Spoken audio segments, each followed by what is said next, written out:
আল্লাহ তাআলা মানুষকে সৃষ্টি করেছেন শুধুমাত্র তার ইবাদত করার জন্য। আল্লাহ পবিত্র কুরআনুল কারিমে বলেন, আমি মানুষ এবং জিনকে সৃষ্টি করেছি কেবলমাত্র আমার ইবাদত করার জন্য। প্রিয় দর্শক, মানুষ আল্লাহর ইবাদত করবে এটাই স্বাভাবিক বিষয়। শুনলে অত্যন্ত খুশি হবেন যে আপনি যদি প্রতিদিন আসরের নামাজের পর 3 বার পাঠ করতে পারেন লা ইলাহা ইল্লাল্লাহ। একটি নিয়ম বলে দেব, সেই নিয়মে ইনশাআল্লাহ আল্লাহ রব্বুল আলামিন আপনাকে 3টি পুরস্কার দিবেন। সর্বপ্রথম নাম্বার পুরস্কার হলো আপনার গুনাহ রাশিগুলো ক্ষমা করবেন। দ্বিতীয় নাম্বার পুরস্কার হলো আপনার মধ্যে আমলের নূর দান করবেন। তৃতীয় নাম্বার পুরস্কার হলো মৃত্যুর সময় জবানে কালিমা নসিব করবেন ইনশাআল্লাহ।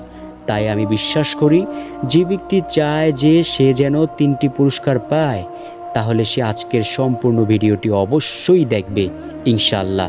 তো প্রিয় দর্শক, সর্বপ্রথম নাম্বারে আলোচনা করব লা ইলাহা ইল্লাল্লাহ পাঠের ফজিলত সম্পর্কে। দ্বিতীয়ত আলোচনা করব সে আমল সম্পর্কে। তো চলুন লা ইলাহা ইল্লাল্লাহ পাঠের ফজিলত সম্পর্কে আলোচনা করা যাক। হযরত মুআজ রাদিয়াল্লাহু তাআলা আনহু বলেন, রাসূল সাল্লাল্লাহু আলাইহি ওয়াসাল্লাম বলেছেন, সর্বোত্তম জিকির হচ্ছে লা ইলাহা ইল্লাল্লাহ, আর সর্বোত্তম দোয়া হলো আলহামদুলিল্লাহ, সুবহানাল্লাহ। প্রিয় দর্শক, যদি আপনি একবার লা ইলাহা ইল্লাল্লাহর আওয়াজ দেন, আসমান জমিন কাঁপতে থাকে, সুবহানাল্লাহ। হযরত আবু হুরায়রা রাদিয়াল্লাহু তাআলা আনহু থেকে বর্ণিত, রাসূল সাল্লাল্লাহু আলাইহি ওয়াসাল্লাম বলেছেন, কোনো ব্যক্তি যদি দুনিয়াতে বসে একবার লা ইলাহা ইল্লাল্লাহ এর আওয়াজ দেয়, ওই কালিমাটুকু প্রবল গতিতে আরশে আজিমের দিকে ছুটতে থাকে।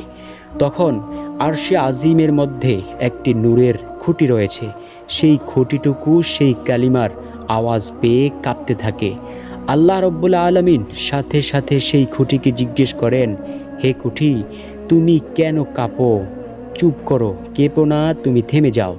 তখন খুঁটি বলতে থাকে, ও আল্লাহ, আমি এইমাত্র শুনলাম দুনিয়াতে বসে আপনার একজন বান্দা অথবা বান্দি লা ইলাহা ইল্লাল্লাহর আওয়াজ দিয়েছে, আর আমি এই আওয়াজটুকু শুনেই কাঁপতেছি। তখন রব্বুল আলামিন বলে, তুমি কেঁপো না, চুপ করো। তখন সেই খুঁটি বলে, না আল্লাহ, আমি চুপ করব না, আমার একটি মনের আশা পূরণ করতে হবে। তখন আল্লাহ তাআলা বলেন, কি তোমার মনের আশা?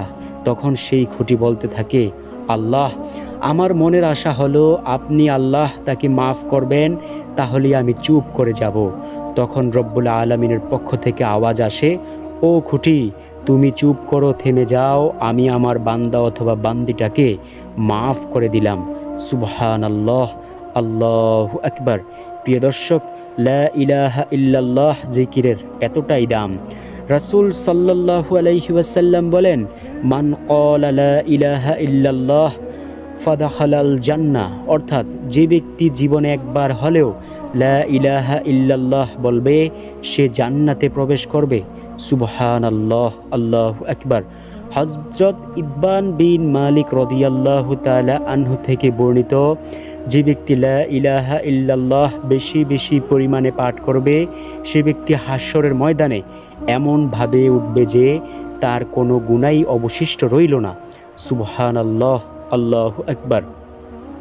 নবীজি সাল্লাল্লাহু আলাইহি ওয়াসাল্লামকে আল্লাহ তাআলা হাশরের ময়দানে ডেকে ডেকে বলবেন, ও বন্ধু মুহাম্মদ, আপনি আপনার ওই সমস্ত উম্মতদেরকে, গুনাহগার উম্মতদেরকে নিয়ে জান্নাতে প্রবেশ করুন, যেই উম্মত জীবনে একবার হলেও বলেছে লা ইলাহা ইল্লাল্লাহ এবং সে এর উপর ঈমান এনেছে এবং মৃত্যুবরণ করেছে।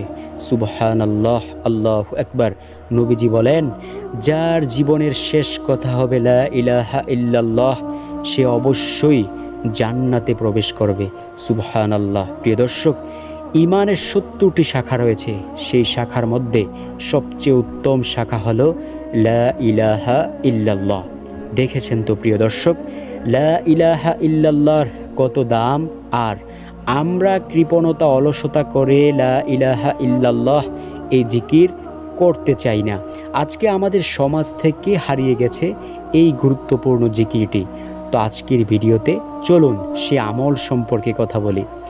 আমরা জীবনে এমন কোনো গুনাহের কাজ নাই যেই গুনাহ আমরা করি নাই। আমাদের হাতের দ্বারা গুনাহ হয়েছে, চোখের দ্বারা গুনাহ হয়েছে, মানে সারা শরীরের প্রতিটি অঙ্গ প্রত্যঙ্গের দ্বারা আমরা গুনাহ করেছি। এমতো অবস্থায় যদি আল্লাহ না করুন, যদি আমরা মৃত্যুবরণ করি, অবশ্যই আমাদেরকে জাহান্নামের আগুনে জ্বলতে হবে। তো আপনি কি চান যে আপনাকে আল্লাহ তাআলা জাহান্নামের আগুনে জ্বালাক? এই পৃথিবীর কেউই চায় না, শুধুমাত্র যারা ধর্ম বিশ্বাস করে না তারা শুধু চায়। এমনকি হিন্দু, ইয়াহুদি, বৌদ্ধ, খ্রিস্টান সকল জাতি চায় তারা স্বর্গে যাবে। প্রিয় দর্শক, কেউই চায় না যে তারা যাতে নরকে অথবা জাহান্নামে যায়। তো আজকের ভিডিও থেকে এই আমলটি শিখে নিন। আমলটি করার জন্য আপনাকে সর্বপ্রথম আসরের নামাজ আদায় করিয়া সেই স্থানে বসে সর্বপ্রথম নবী মুহাম্মদুর রাসূলুল্লাহ সাল্লাল্লাহু আলাইহি ওয়াসাল্লামের উপর দরুদ শরীফ পাঠ করবেন। দরুদ শরীফ কি পাঠ করবেন? আল্লাহুম্মা সাল্লি আলা মুহাম্মাদিউ ওয়া আলা আলি মুহাম্মদ কামা সাল্লাইতা আলা ইব্রাহিমা ওয়া আলা আলি ইব্রাহিম ইন্নাকা হামিদুম মাজিদ। আল্লাহুম্মা বারিক আলা মুহাম্মাদিউ ওয়া আলা আলি মুহাম্মদ কামা বারাকতা আলা ইব্রাহিমা ওয়া আলা আলি ইব্রাহিম ইন্নাকা হামিদুম মাজিদ। এইবার 3 বার বলবেন লা ইলাহা ইল্লাল্লাহ।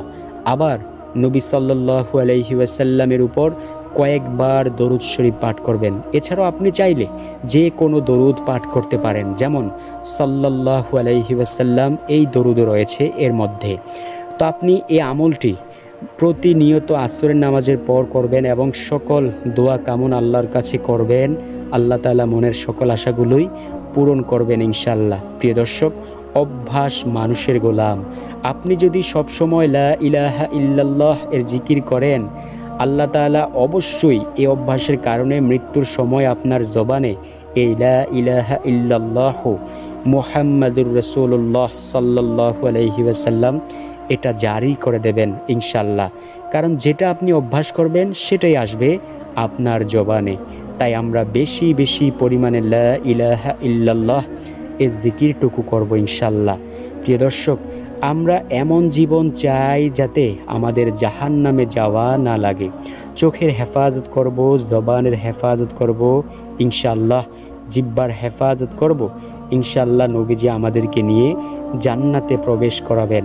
সবচেয়ে বেশি যেই স্থান দিয়ে গুনাহ হয় সেটা হলো চোখ ও জিহ্বা। প্রিয় দর্শক, এই দুইটার হেফাজত আমরা অবশ্যই করব। আল্লাহ রব্বুল আলামিন আমাদেরকে উত্তম যাজা খায়ের কল্যাণ দান করবেন ইনশাআল্লাহ। তো আমরা জানতে পারলাম লা ইলাহা ইল্লাল্লাহ জিকিরের বিশেষ ফজিলত সম্পর্কে এবং সেই গুরুত্বপূর্ণ আমল সম্পর্কে। তো আজকের ভিডিওটি যদি আপনাদের কাছে ভালো লেগে থাকে, আপনাদের মধ্যে যারা প্রিয়জন রয়েছে তাদের কাছে শেয়ার করতে ভুলবেন না। ভালো থাকুন, সুস্থ থাকুন। যদি ভিডিওটি ভালো লাগে চ্যানেলটিকে সাবস্ক্রাইব করতেও ভুলবেন না। জাযাকাল্লাহু খাইরান।